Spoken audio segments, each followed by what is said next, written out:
Hello, everyone. Welcome to TSAM. My name is Anna, and today I have the pleasure of speaking with Jeff McCarthy. He's a leader in asset manager solutions for SimCorp North America. Welcome, Jeff. Thank you. Thanks for having me. Thanks for being here, Jeff. So, before we get started on our conversation, I was wondering if you'd like to say a couple of words about yourself and about the work that you do. Yeah, sure. I've been working in financial services for a long time, probably longer than I would like to say.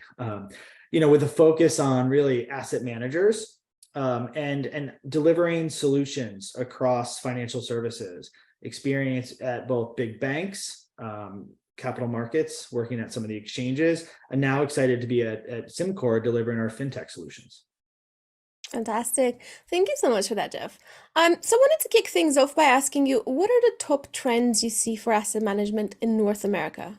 Yeah, sure. So I think I'll start with asset managers continue and will continue to experience cost compression from the top down.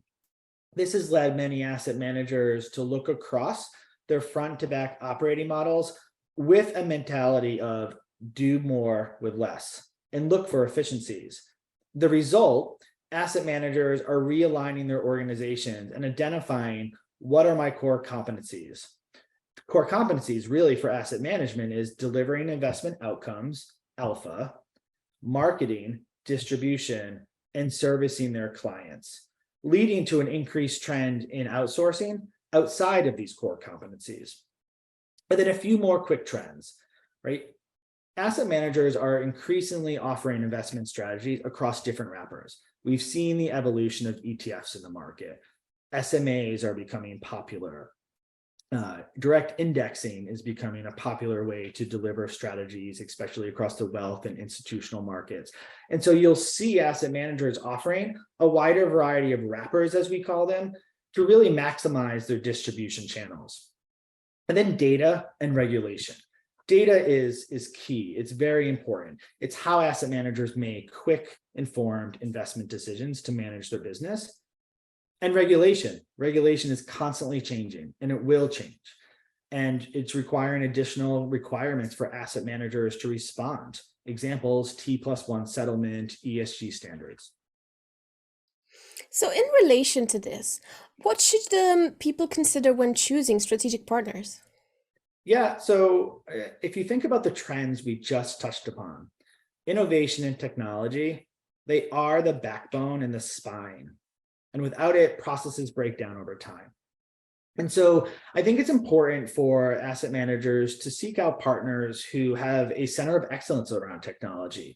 Say they reinvest 15 to 20% of their revenues every year back into platforms to make sure that they're always pushing, and developing increased standards.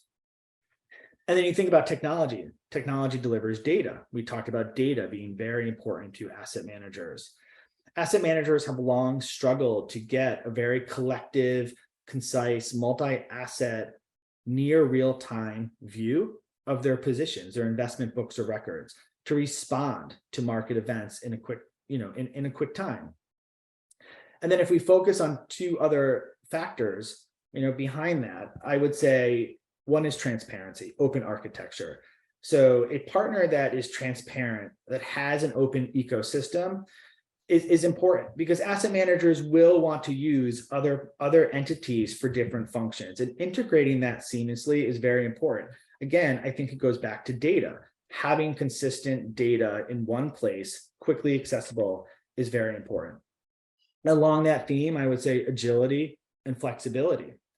Especially when an asset manager is outsourcing for the first time. So if you tie it back to what are their core competencies and the need to outsource, it can be scary for asset managers.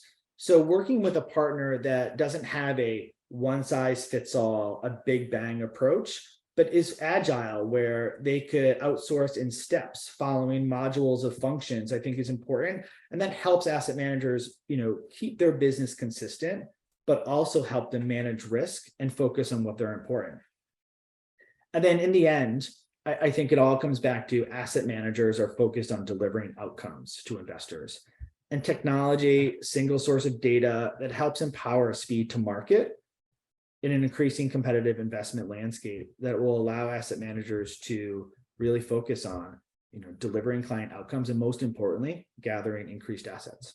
So, what would allow asset managers to stand out from the competition now and in the future?